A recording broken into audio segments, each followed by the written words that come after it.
E hoje, o tema é a igreja que perdoa.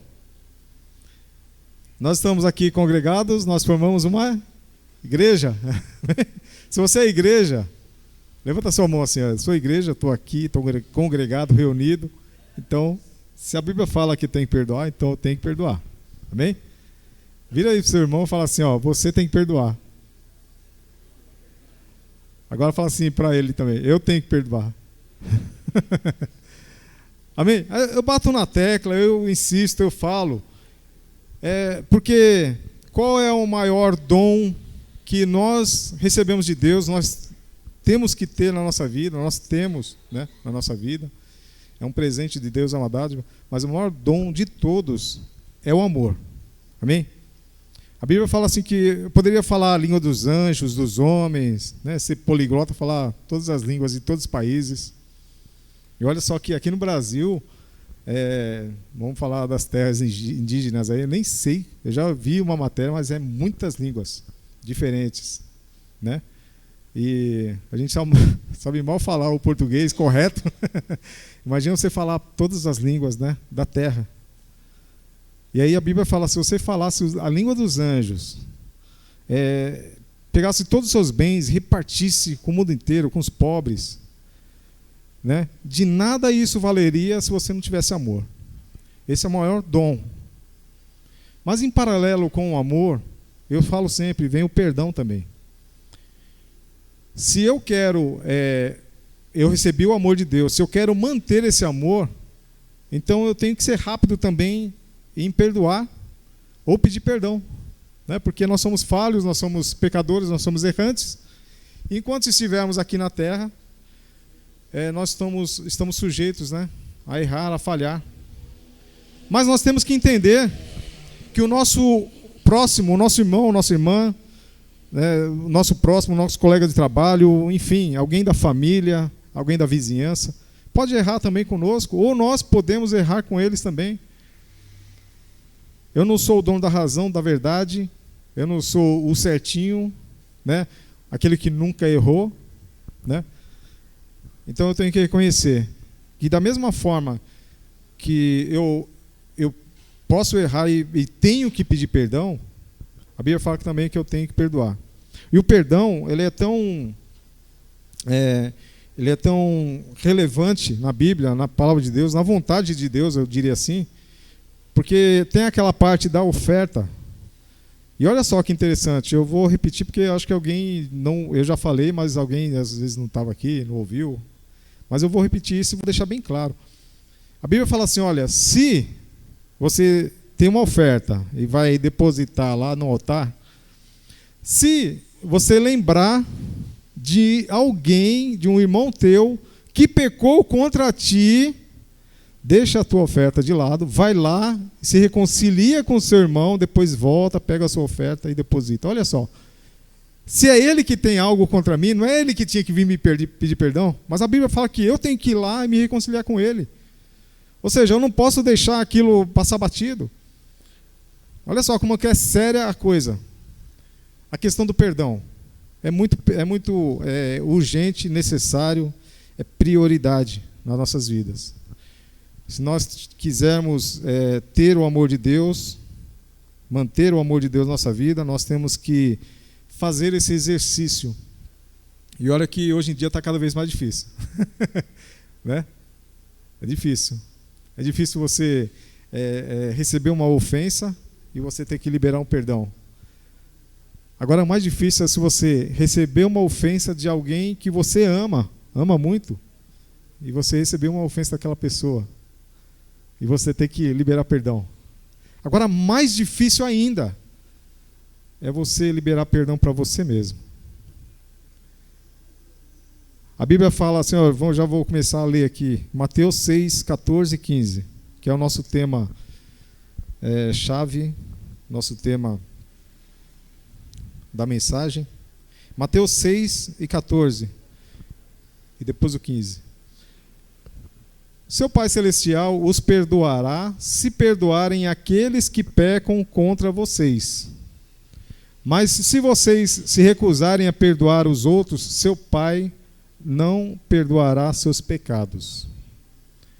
Aqui é uma condição. Se, sempre quando começa com se, é uma condição. É condicional, você está condicionado. Se você perdoar o seu irmão, o Pai Celestial também te perdoa. Se você não perdoar, Ele não perdoa. E aqui está falando, na minha versão, se perdoardes, pois se perdoardes aos homens suas ofensas, assim também vosso Pai Celeste vos perdoará. Se eu estou na condição humana, eu também sou homem. Homem, e quando fala homem e mulher, a humanidade. Eu estou nessa classe também. E quando eu cometo alguma infração, algum pecado, algum delito, quem já ouviu alguém falar assim, eu nunca vou me perdoar por isso? Quem já ouviu falar aí? Ou ouviu de alguém, ou você mesmo falou, ou você viu num filme, ou enfim. Acho que todos já ouviram essa frase. Eu nunca vou me perdoar por isso. Quando você pronuncia essa frase, ela toma uma dimensão no reino, no campo espiritual. Ela toma vida. Né? Tem alguém que falou uma vez assim, olha, você pode ter no mínimo 2 testemunhas, às vezes você tem 3 ou mais. Mas quando você fala uma frase, uma palavra, solta uma palavra no ar, se não tiver ninguém por perto, um ser humano por perto, pelo menos Deus e o diabo escutam. Ali está 2 testemunhas. Então eles pegam, o diabo pode pegar essa palavra e virar ela contra você, ou potencializar ela contra você. E quando ela se torna uma potência, às vezes foge do controle. Quando você... eu já falei uma vez aqui, e volto a falar. Tem uma frase que fala assim que uma mentira contada 1000 vezes, ela se torna uma verdade. Repetidamente ela vai falando, você vai acreditando naquilo, naquela mentira, ela se torna comum, normal, uma verdade. Então o diabo ele pode pegar aquilo e está sempre te acusando. Ele é nosso acusador. Se alguém quiser vir te acusar de alguma coisa, não aceite dessa pessoa, porque nós já temos um acusador. Né? Ele é o acusador. Não aceite a acusação de outras pessoas, né? Porque já tem um acusador. Ele vai ficar te acusando, ele vai pegar aquele, sabe aquela fraqueza sua, aquele probleminha, aquela fraqueza, aquele pecado, enfim, uma palavra que você falou, alguma ação que você fez, ele vai pegar aquilo e vai ficar amassante, te acusando, até te convencer e querer te derrotar. Ele veio para matar, roubar e destruir. Enquanto ele não conseguir fazer isso na vida das pessoas, ele não vai sossegar. Ele pega... eu gosto muito de assistir vídeo, né, de animais selvagens. E eu vejo, né, o leão, por exemplo, ele vai e vê uma manada de búfalos passando. E aí ele fica espreitando. Quando ele vê aquele filhotinho que está lá no meio, lá, ele foca aquilo lá, aquilo é o alvo dele. E a Bíblia fala que o inimigo, o diabo, ele ruge como um leão ao nosso derredor, procurando a quem possa nos tragar. Ou você, ou alguém da sua família. Ele vai usar pessoas, situações, palavras suas, enfim, ele vai ficar querendo entrar na sua vida até destruir totalmente. Matar, roubar e destruir. Então, quando eu falo que a pior vamos dizer assim, a pior forma de perdoar é quando você tem que se perdoar a si próprio por uma infração, algum erro, um pecado, algum delito que você fez. E você às vezes pode ter falado, puxa, eu nunca vou me perdoar por isso. Às vezes você escapuliu uma palavra e ofendeu uma pessoa que você ama. Uma pessoa que idônea, uma pessoa que, sabe, você admira muito. Mas no momento da raiva, no momento de uma brincadeira, às vezes você vai lá e ofende. E aquela pessoa, às vezes, se magoou e você fala, puxa vida, nunca vou me perdoar por isso. Quando você fala isso, quando você fica repetindo isso, na verdade, aquilo lá vai tomando conta da sua vida. E aquele sentimento ou ressentimento, aquele remorso, aquela mágoa vai crescendo, vai aumentando, e a gente sabe muitas vezes que desencadeia e tem doenças psicossomáticas ou físicas, né? Se manifesta fisicamente. Eu não sei explicar direito, né? Meu campo não é a ciência, a medicina, mas a gente ouve falar por aí, a gente já estudou isso aí, e eu acho que tem gente que pode falar melhor. Mas não quero focar nisso. Quero focar na inversão, ou a correção, vamos melhor dizendo. Quando você comete uma infração, um pecado, você falou alguma coisa, ofendeu alguém, você tomou uma atitude que ofendeu alguém, nós como cristãos, e eu falo repetidamente também, nós temos que agir racionalmente, não emocionalmente. Porque se a gente agir emocionalmente, no momento, na hora da raiva, né, aquilo lá vai inflamando e vai piorando a situação. Sabe aquele negócio? Alguém me magoou. Vou contar até 10. Respirar e ver se, né, segurar as palavras, engolir sapo e ver se a situação se mantém, não piore. Às vezes você tem que sair do ambiente, né? É um ditado que o pessoal fala assim: quando um não quer, dois não briga, né? A Bíblia fala mais ou menos assim: andarão dois juntos, né? Se houver discórdia entre eles, né? Se um quer ir para cá, o outro quer ir para lá, não. Se quer caminhar juntos, ou vai para cá os dois, ou vai para lá. E a gente tem que aprender essas coisas. Aprender essas coisas porque nós lemos aqui, né? Se perdoardes os homens uns aos outros, o Pai Celeste vos perdoará. É uma condição. Se você quer ter o perdão e o amor de Deus na sua vida, perdoe também o seu próximo ou a si mesmo. E que nem eu falei, é um exercício. Não quer dizer que eu vou perdoar e aí não vai acontecer mais nada. Não. Nós lemos na Bíblia a passagem que fala que alguém chegou para Jesus e falou: mestre, quantas vezes eu devo perdoar o meu irmão? 7 vezes? E aí Jesus falou: não 7 apenas, mas 70 vezes 7. Esse 70 vezes 7 simboliza, é um símbolo hebraico que significa infinita vezes. Simbolicamente, né? É quantas vezes forem necessárias. Você não vai chegar lá ficar na cadernetinha lá e marcando, olha, 70 vezes 7, né? 490. Opa, deu 488, 489, 490, pronto. Não. Isso aí é simbolicamente. Você tem que continuar perdoando.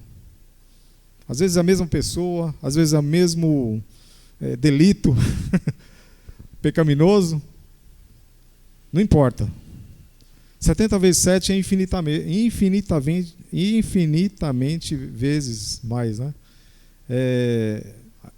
A Bíblia fala que nós temos que estar liberados em comunhão com Deus e com o próximo. A Bíblia fala em um versículo, fala: se você fala que ama a Deus e odeia o seu irmão, você é mentiroso. Não tem como amar a Deus e odiar o meu irmão. O meu irmão que eu falo é alguma pessoa, vamos colocar assim, né? Um próximo, o teu próximo. Pode ser parente, pode ser colega de trabalho, pode ser colega de escola, de faculdade, vizinho, família. Não importa. Se eu disser que eu amo a Deus e odeio essa pessoa, então é a mesma coisa que nada. Eu tenho que me consertar com essa pessoa para dizer, sim, eu amo a Deus, porque eu amo o meu próximo, eu amo a Deus sobre todas as coisas e ao próximo como a mim mesmo. Então, olha só, são três pessoas que você vai dispensar o amor, né? A Deus sobre todas as coisas e ao próximo como Então eu tenho que me amar, eu tenho que me perdoar, eu tenho que liberar perdão pelos meus erros e me arrepender daquele pecado, daquele erro e não praticar mais. Isso é uma promoção, é uma evolução que a gente vai galgando ao longo da vida. É um processo na nossa vida aqui na Terra. Enquanto estivermos aqui na Terra, nós estamos sujeitos a todas as coisas, todo tipo de coisas, ofensas, né? Às vezes você está no carro, no meio do trânsito, e você recebe uma ofensa, um palavrão, enfim, e você tem que se controlar, se conter. Né? Tem uma história de um homem que colocou um adesivo atrás do carro dele, né? E aí a pessoa atrás ficava buzinando. Parou no farol, buzinava. Parou no outro farol, buzinava. E o cara se ofendeu. E o cara era cristão, era crente. E aí ele se invocou, desceu do carro para brigar, para xingar o cara. E falou assim: o que você está buzinando? Ele falou assim: no seu carro tem um adesivo que se você estiver feliz, buzine. Então, eu estou feliz, eu estou buzinando. Aí o cara, puxa vida. Estou recebendo uma lição de moral de um cara que às vezes nem cristão é. Tem uma história, tem duas histórias que eu já contei, eu vou repetir. Eu gosto de repetir essas histórias porque cabe ao texto, cabe ao tema e para nós também cabe como uma lição.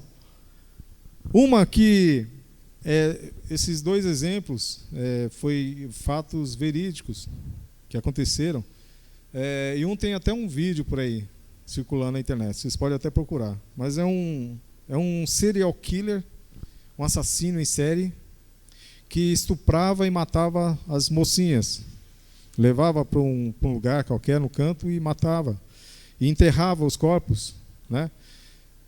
E aí ele foi pego, foi preso, prisão perpétua. E aí tinha aquele júri popular, e tinha unânime aquele júri popular, praticamente, estava condenando, acusando, se pudesse descer dali, sabe, fazer justiça com as próprias mãos, eles fariam. E falando que ele não tinha mais jeito, mais salvação, né? E ele ficava frio, olhava para aquelas pessoas friamente, não tinha sentimento, não tinha nada. Mas aí chegou um senhor, cabelo branco, barba branca, provavelmente era um pastor, e uma das vítimas era a filha dele. E aí ele pegou a tribuna e falou para aquele assassino, falou assim: olha, eu sei que todos aqui querem apenas um motivo para ir até você e fazer justiça com as próprias mãos. Querem te condenar, querem te jogar no inferno. Mas eu estou aqui para dizer que eu te amo com o amor de Cristo. Porque esse é o mandamento de Deus. Foi isso que Deus mandou eu falar aqui. Apesar do meu sentimento ser de tristeza misturado com ódio, eu digo para você que eu te amo em Cristo Jesus. E quando ele falou isso, as lágrimas correram daquele assassino, porque pegou ele de surpresa. Alguma coisa que ele nunca, eu imagino que ele nunca tinha ouvido falar, nem da família dele, nem da mãe dele, do pai dele, nunca na vida. E de repente vem aquele homem e falou essas palavras.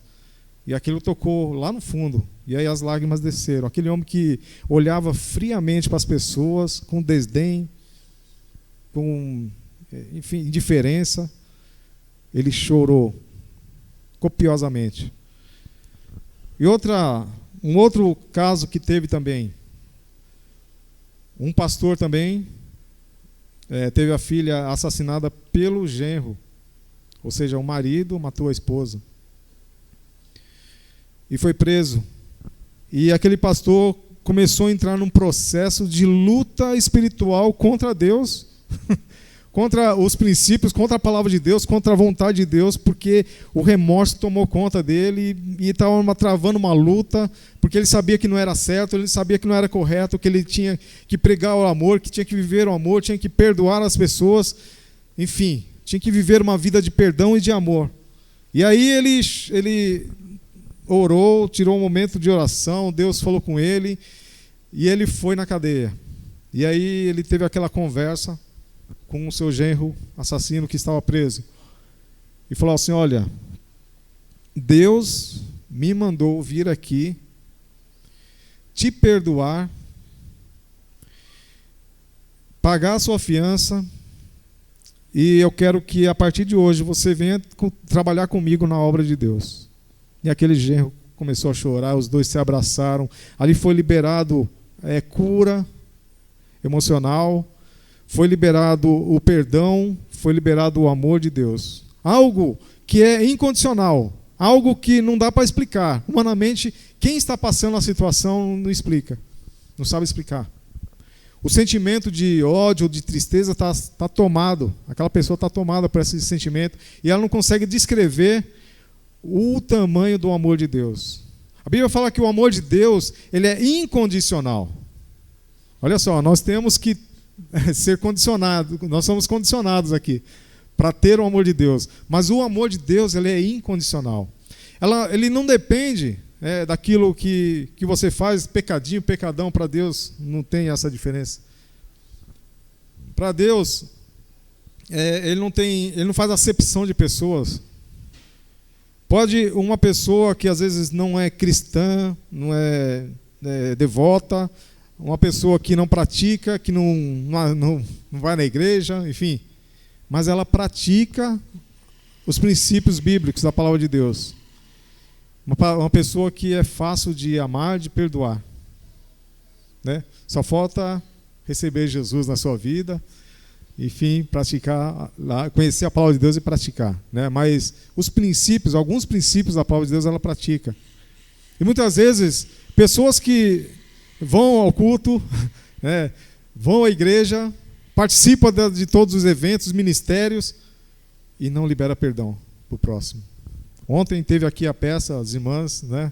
Tá de parabéns, né? Gostei de ver algumas irmãs aí que eu nunca ouvi falar e tomou propriedade ali, ó.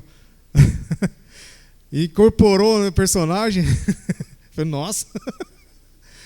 A Shalom tá podendo, hein? Graças a Deus, né? Que Deus continue usando vocês, viu? Vocês estão bem. Ontem eu vi ali que tem um potencial aí. Né? E falando sobre as 10 virgens, né? Enfim, eu não vou desviar do assunto do tema, mas só resumindo, né? Que as que tiveram, né, as suas lâmpadas acesas, né? Tinham um azeite para manter a lâmpada acesa, né? Quer dizer, o Espírito Santo de Deus na nossa vida, que nós temos que ter sempre, né? A luz de Cristo, enfim, elas mereceram ir para a glória, ir para as bodas do Cordeiro, né? E as outras que estavam despreparadas ficaram para trás. Eu quero dizer que há muitos cristãos que vão ficar para trás porque não liberam perdão. Há muitos cristãos que estão morrendo por falta de liberar perdão ou de pedir perdão. Ah, não, meu irmão fez, aquela pessoa fez isso contra mim. Não, ele vai ter que vir aqui e pedir perdão. Há muitas pessoas que agem como o irmão do filho pródigo, que estava lá com o pai, na casa do pai, e quando o filho voltou lá, todo esbagaçado, sujo, fedido, enfim, pobre. Imagina, né, um morador de situação de rua, né, voltar para casa, daquele jeito, aquele estado. E o irmão mais velho, que estava com o pai, vendo aquelas coisas, a reação do pai, de todos os empregados, de todos que estavam ali na casa. A alegria, o contentamento de receber o filho de volta. E aquele irmão mais velho que estava com o pai, estava na casa do pai, estava lá meio que rancoroso, irado. Quem sabe assim, né? Eu aumentando aqui por minha conta, tá? Não estava querendo liberar o perdão para o irmão mais novo. Você imagina, a gente pode começar a imaginar essas coisas. Imagina aquele irmão mais velho como aquela pessoa que vai todo domingo para a igreja religiosamente, né? Participa dos cultos, ouve a palavra, mas não pratica. Então, irmãos, nós temos que praticar a palavra de Deus. Se a palavra de Deus fala que nós temos que perdoar o nosso irmão, o nosso próximo, nós temos que perdoar. É racionalmente, não emocionalmente, porque se isso, a emoção tomar conta, né, de uma decisão, numa hora de uma decisão como essa, nós vamos ficar presos, amarrados, e isso pode nos levar para o inferno. Mas se quisermos estar liberados com Deus, com o amor de Deus e o perdão de Deus, nós temos que ser rápidos em perdoar ou pedir perdão. Amém? Glória a Deus.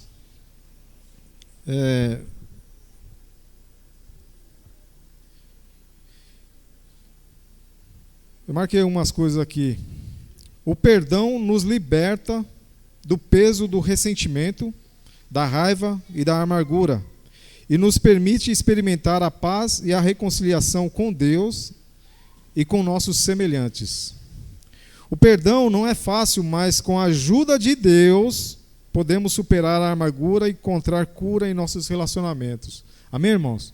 Olha só, tem coisas que depende de nós, mas tem coisas que a gente não tem força, às vezes não acha força, a gente se esforça e não consegue, aí a gente recorre à ajuda de Deus. Olhei para o monte, né? Olharei para o monte e direi: de onde me virá o socorro? O meu socorro vem do Senhor, que fez os céus e a terra.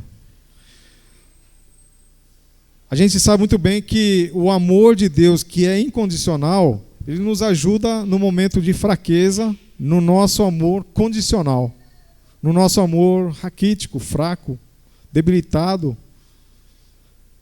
Deus, ele nos ajuda nessas horas. Nós temos que recorrer à ajuda de Deus. Amém? E aqui fala que ele nos liberta do peso do ressentimento. O ressentimento, ele traz um peso que às vezes a pessoa carrega uma boa parte da vida dela, ou quem sabe a vida toda dela. A gente ouve testemunhos como algumas pessoas que estão aí, né, de renome, que falam que na infância sofreram abusos, sofreram isso, sofreram aquilo, e passaram por um processo de libertação. E esse processo de libertação não é fácil, porque esse peso, ele empurra a pessoa para baixo. Ele quer prender a pessoa. E se a pessoa se deixar, né, prender, ela vai ficar o resto da vida. Eu tinha um vô paterno, né, parte de pai. Aconteceu uma situação lá no passado, e meu pai morreu cedo. Meu pai morreu com 29 anos. Eu tinha 2 anos, minha irmã caçula tinha meses de vida. Eu não conheci meu pai, né? Meu pai morreu num acidente de carro. E esse pai do meu pai, né, o meu avô, achava que minha mãe era muito nova, inexperiente, com 4 filhos para criar. E ele queria tomar a guarda nossa. E aí a minha mãe falou: não, eu sou capaz, eu sou suficiente, não precisa ninguém pegar a guarda deles, não, eu vou cuidar deles. Minha mãe foi à luta. Ela tinha parado de trabalhar, ela voltou a trabalhar, a estudar. E desde quando eu me lembro, né, de infância, assim, minha mãe trabalhando, estudando, lutando, batalhando para conseguir as coisas para a gente. Uma viúva com 4 filhos. E aí foi passando o tempo. A minha avó materna, mãe da minha mãe, morava em frente à casa, na mesma rua, em frente, assim, atravessava a rua, estava em frente à casa do meu avô paterno. E a família do meu avô, a gente cresceu distante, porque eu ia direto para a casa da minha avó.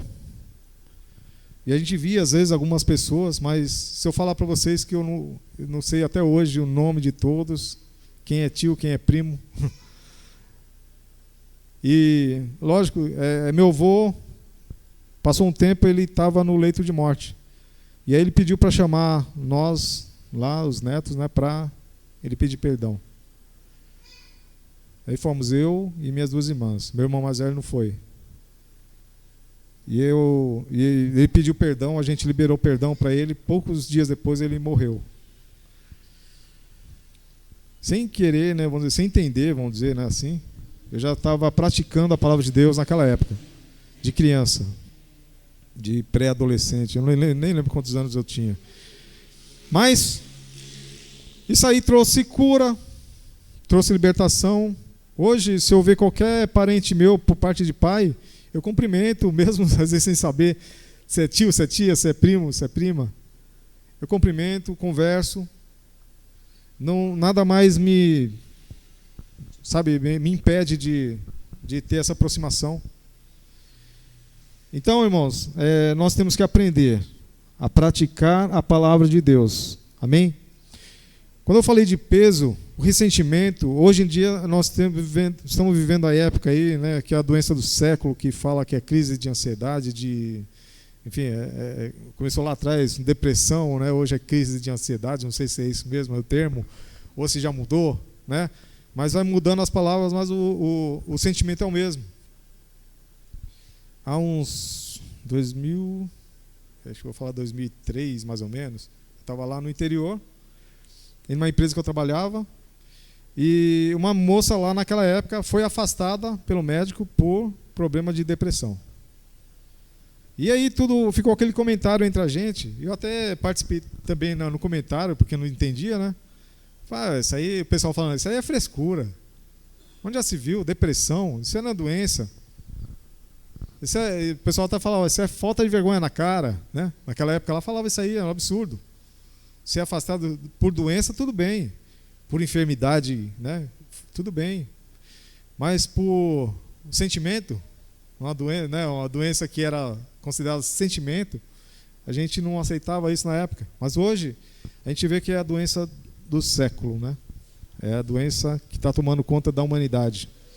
Muitas pessoas estão se matando, muitas pessoas estão desejando a morte, muitas pessoas estão perdendo o sabor pela vida, e não é isso que Deus quer para nós. Amém? Deus, quando deu a vida para nós, Ele deu uma vida para ser vivida na sua plenitude, com alegria, com felicidade, com disposição, com longevidade.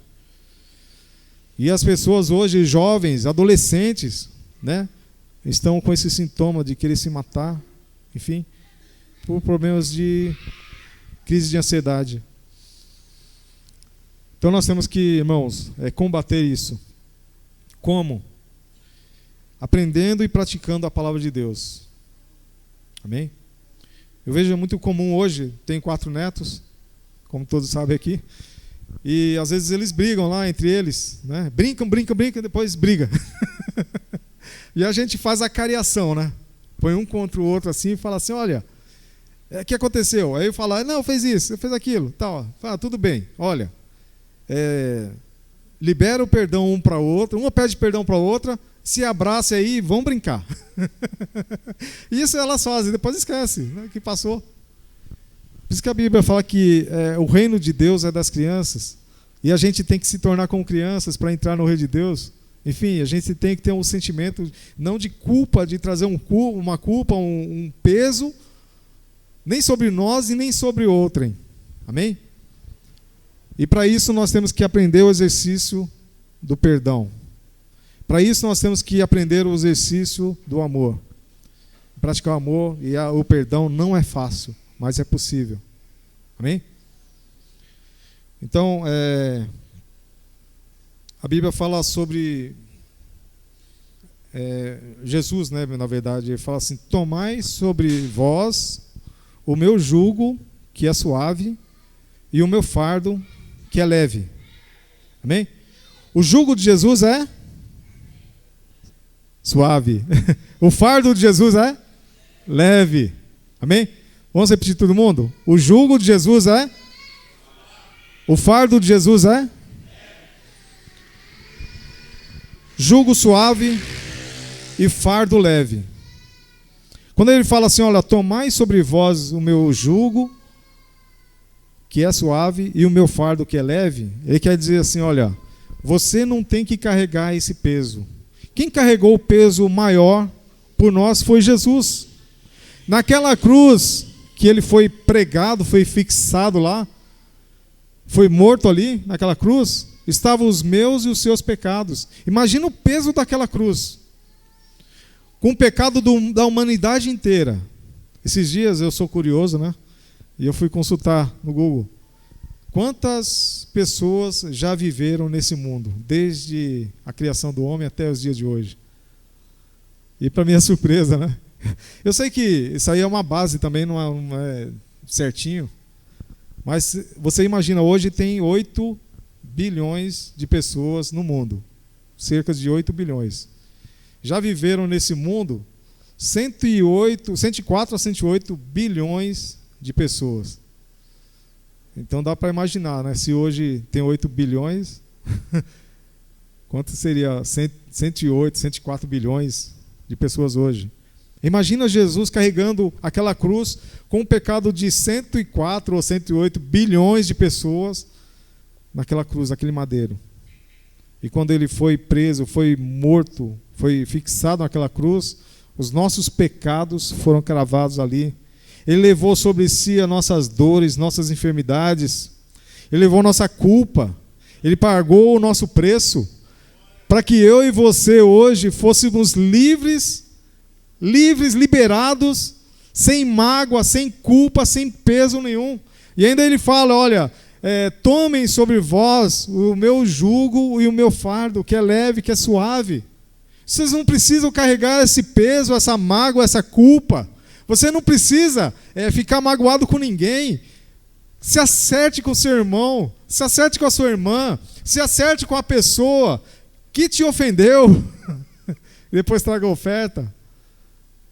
Jesus fala isso, a Bíblia fala isso. E por que nós não fazemos isso? Ontem, aqui na peça, eu fiquei pensando ali, puxa vida, 5 virgens prudentes, 5, né, como loucas. 5 foram salvas, foram para bodas e 5 não. Eu imaginando na minha cabeça, será que metade da igreja vai, metade não vai? Se hoje o Brasil, se eu não me engano, são cerca de 60% cristãos, desses 60% cristão, metade, imagina metade ir, metade não. Por que não vai? Quer ir, acha que vai, mas vai ter uma surpresa quando chegar lá e afaste de mim, porque eu não conheço você. Ele vai falar para aquele que vai, olha, vinde a mim, venha à direita, desfrute da casa do Pai. E da esquerda, fala, afaste de mim, vai para o lugar que foi preparado para os demônios. Imagina se a gente tiver essa surpresa lá. Eu não quero ter essa surpresa, eu não quero participar disso. Eu quero ir para o trono, para a graça, para a glória, para o reino, melhor dizendo, para o trono não, né? Para o reino, onde está o trono. Amém? E se nós quisermos todos ir, vamos praticar a palavra de Deus. Não sermos somente ouvintes, mas praticantes da palavra de Deus. Amém, irmãos? Amém, igreja? Amém. A igreja que perdoa. A ansiedade, hoje, ela está representada como remorso, depressão, preocupação, medo, raiva, inquietação. Pode ser tudo aquilo que você coloca na sua vida. Porque você imagina uma pessoa que mata, a primeira vez que mata, né? Nunca matou ninguém, vai lá e mata. Você se põe no lugar da pessoa, como que a pessoa fica? A cabeça dela, ela fica inquieta, fica assustada, fica com medo, fica a tomada de um sentimento que aquilo lá aquilo lá já vai acusando ela, né?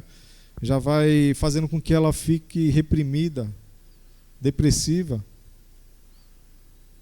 Então a gente não quer isso para nós, amém? Se a gente não quer isso para nós, a gente não quer também isso para ninguém, né? A gente não deseja o mal para ninguém, amém, irmãos? Vamos praticar então Mateus 11, 28 a 30. Põe aí, Gustavo, por favor. Mateus 11, 28 até o 30. Olha lá. Vinde a mim todos os que estáis cansados de carregar as suas pesadas cargas, e eu vos darei descanso. Amém? Tomai vosso lugar em minha canga e aprendei de mim, porque sou amável e humilde de coração, e assim achareis descanso para vossas almas. Pois meu jugo é bom e a minha carga é leve. Amém, irmãos?